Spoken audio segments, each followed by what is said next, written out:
नमस्कार भाइयों। आज जो है 20 दिन के बाद लगभग क्लास चल रहा है। इसके लिए मैं माफ़ी चाहता हूँ। मैं घर चला गया था, इसके वजह से क्लास बंद हो गया। अब रेगुलर क्लास चालू रहेगा। तो आज का टॉपिक है chapter 4, basic knowledge of safety definition, सुरक्षा परिभाषा का बुनियादी ज्ञान। ये पार्ट 2 में आता है। आज कुछ बचा हुआ है, जैसे नियर मिस हो गया, डेंजर हो गया, डेंजरस ऑकुरेंस हो गया, सेफ्टी ऑब्जर्वेशन, सेफ्टी सर्वे हो गया और सेफ्टी इंस्पेक्शन हो गया। आप लोग सोचते होंगे इतना ही क्यों है।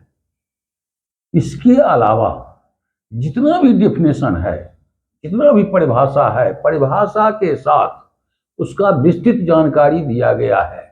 वो प्रत्येक का चैप्टर बनाया गया है कि जो जितना बताए सेफ्टी डिफिनेशन, ये जो है इसका चैप्टर नहीं है, इसलिए इसको मैं परिभाषित करके समझा रहा हूं और जानकारी अपना जो भी है वो मैं दे रहा हूं।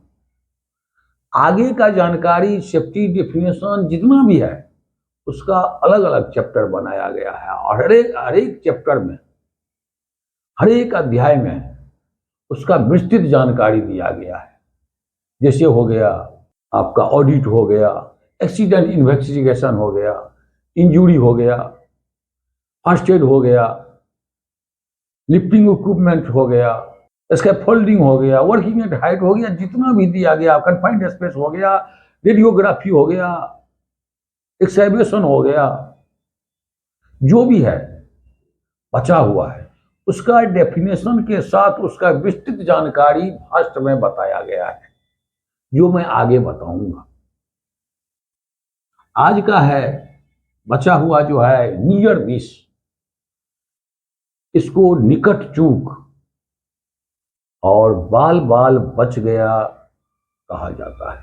इसको परिभाषा के रूप में हम कह सकते हैं, if any accident happens there was no property loss and no life loss and may both happen. कुछ ऐसा दुर्घटना घटा जिसमें न संपत्ति का नुकसान हुआ, न जान माल का नुकसान हुआ, न किसी को जान का नुकसान हुआ, लेकिन दोनों हो सकता था, लेकिन बाल बाल बच गया। इसको बताया जाता है नियर मिस। जैसे example, water tanker tilted, water पानी का टैंकर जा रहा था, वो झुक गया।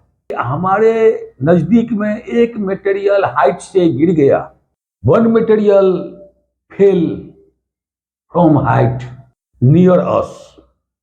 हमारे नजदीक में एक मटेरियल ऊपर से गिर गया, लेकिन हमको कुछ नहीं हुआ, नो मटेरियल का कुछ हो गया, कुछ हुआ, तो इसको नियर मिस बोला जाता है। दूसरा हो गया डेंजर।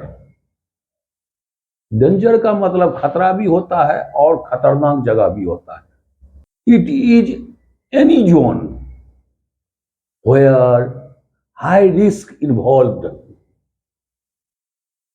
ऐसा खतरा और खतरा वाला जगह, ऐसा खतरनाक जगह जहां पर आदमी को जान गंवाने का खतरा हो, जहां पर आदमी को जान जाने का खतरा हो, ऐसे जगह को डेंजर जोन का बोला जाता है, खतरनाक जगह बोला जाता है। जैसे एग्जाम्पल के तौर पर इलेक्ट्रिसिटी, बिजली का खतरा है, उसमें भी तो डेंजर लिखा हुआ रहता है। अगर उसको आदमी अकस्मात टच करेगा तब तो जान चला जाएगा। ये हो गया डेंजर जोन। इसके बाद हो गया, दूसरा हो गया conveyor belt is running where man is cleaning the dust. Conveyor belt चालू है रनिंग पोजीशन में है। अब वहां पर आदमी डस्ट का क्लीनिंग, रेगुलरली क्लीनिंग कर रहा है। कभी भी उसको अगर कन्वेयर बेल्ट में टच करेगा उसका जान, हाथ पांव भी जा सकता है और जान भी जा सकता है। ये हो गया आपका डेंजर जोन हो गया। तो नियर मिस भी हो गया, डेंजर भी हो गया। अब हो गया डेंजरस अकुरेंस, खतरनाक घटना। डेंजर अकुरेंस खतरनाक घटना है। If any accident happens but only property loss but no life loss, it is called dangerous occurrence। ऐसा खतरनाक घटना घटा जिसमें ओनली प्रॉपर्टी का लॉस हुआ लेकिन आदमी का लॉस नहीं हुआ, ऐसी खतरनाक घटना को डेंजरस ऑक्यूरेंस बोला जाता है। एग्जाम्पल के तौर पर ब्लास्ट ऑफ पाइपलाइन, पाइपलाइन का विस्फोट हो गया। Blast of stream line, stream line का विस्फोट हो गया। और तीसरा एग्जाम्पल हो गया स्ट्रक्चर कोलैप्स, किसी स्ट्रक्चर का कोलैप्स हो गया। ये हो गया डेंजरस ऑक्यूरेंस। इसमें एक इंपॉर्टेंट बात यह है, note, dangerous occurrence is reporting to the factory inspector within 12 hours.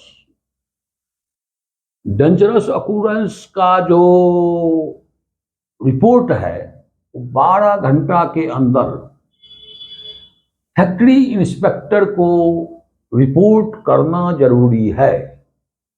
12 घंटा के डेंजरस ऑक्यूरेंस का रिपोर्ट जो है 12 घंटा के अंदर फैक्ट्री इंस्पेक्टर को रिपोर्ट करना पड़ता है, करना जरूरी है। ये फैक्ट्री एक्ट में बताया गया है। फैक्ट्री एक्ट का तो विस्तार से बाद में बताऊं। चौथा हो गया सेफ्टी ऑब्जर्वेशन और सेफ्टी सर्वे, सुरक्षा अवलोकन और सुरक्षा सर्वेक्षण। सर्वे और ऑब्जर्वेशन दोनों हो गया साइड में घूमना, घूमकर काम करने वाले जगह को, आदमी को, इन्वायरमेंटल हजार्ड को देख रेख करना। इसको मैं परिभाषा के आधार पर यह कह सकता हूं, it is the process details observation of all types of unsafe physical, environmental condition and unsafe practice and immediate take corrective action against the observation. It is called safety observation और safety survey। सर्वे यह एक ऐसा सुरक्षा अवलोकन और सुरक्षा सर्वेक्षण ऐसा प्रक्रिया है जिसके द्वारा साइड में होने वाले अनसेफ, असुरक्षित काम, असुरक्षित आदमी, असुरक्षित जगह, असुरक्षित इक्विपमेंट इत्यादि को देखभाल करके, सुरक्षा अवलोकन करके उसके विरुद्ध जो भी ऑब्जर्वेशन में रहेगा उसको तुरंत सुधारात्मक कार्रवाई करने को ही हम सेफ्टी ऑब्जर्वेशन या सेफ्टी सर्वे बोला जाता है, कहा जाता है। साइड में जो भी हो रहा है गड़बड़ी उसको घूमकर देखने, जांच पड़ताल करने और उसको अगेंस्ट में उसका सेफ्टी प्रिकॉशन के लिए क्या करना है उसको सलाह देना है। अगर आदमी गड़बड़ी कर रहा है तो सलाह देना है, और इक्विपमेंट गड़बड़ी है तो उसको बदलना है, जगह का गड़बड़ी है तो उसको ठीक करना है। ये सब देखने को ही सेफ्टी ऑब्जर्वेशन बोला जाता है। गलत हैबिट है उसको भी देखना है।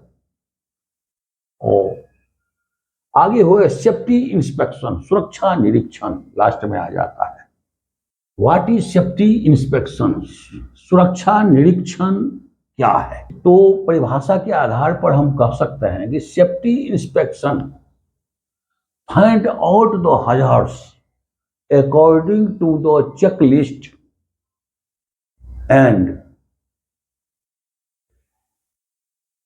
immediate take corrective action against the observation।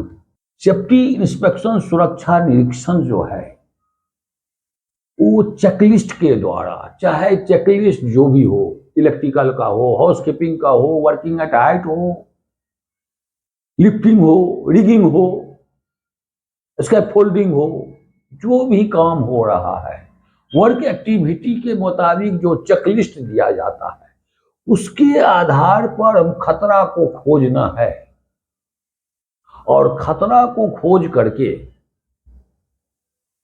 वैसे आगे खतरा कितने तरह का होता है वो भी आगे बताया जाएगा। तो खतरा को खोज करके उसको सुधारात्मक कार्रवाई करने को हम सेफ्टी इंस्पेक्शन कहते हैं। एग्जाम्पल में हो गया इलेक्ट्रिकल हो गया, मैकेनिकल इक्विपमेंट हो गया, लिफ्टिंग इक्विपमेंट हो गया, वर्किंग एट हाइट हो गया, हाउसकीपिंग हो गया। ये सब जितना भी वर्क एक्टिविटी चलता है उसका चेकलिस्ट होता है। चेकलिस्ट के अनुसार उसमें उसको खतरा को खोजना है। चेकलिस्ट में जो जो जो पॉइंट दिया गया है वो पॉइंट उसको सही कर मिलाना है। जो इक्विपमेंट चाहे हाइड्रा का हो गया चेकलिस्ट, उसमें क्या क्या है, क्या क्या नहीं है तो उसको सुधारात्मक कार्रवाई करने को ही हम सेफ्टी इंस्पेक्शन बोलते हैं। अब आगे जो भी पॉइंट रहेगा, जो भी डेफिनेशन छुटा हुआ है उसका प्रत्येक अध्याय है और अध्याय के मुताबिक उसको मैं जानकारी दूंगा। आगे का है चैप्टर 5। चैप्टर 5 में यही बताया जाएगा safety management system. What is safety management system, safety management system क्या है। तो एक एक करके ऐसे बताते रहूंगा, आप लोग फॉलो करते रहिए। और जो गड़बड़ी हो जाता है हमसे, जो आदमी है सबसे भूल होता है, जो भूल होगा उसमें आप कमेंट में बताइएगा। जो आपने ऐसा गड़बड़ी कर दिया तो उसको को भी मैं देख रेख करूंगा। सबके पास सब कुछ का जानकारी नहीं रहता। जो भी मेरे पास जानकारी है वो आप लोगों को शेयर कर रहा हूं, और जो जानकारी नहीं है वो आप लोगों से भी हमको शेयर हो जाएगा। तो ज्ञान देने से ज्ञान बढ़ता है, ज्ञान घटता नहीं है। ठीक है, थैंक यू।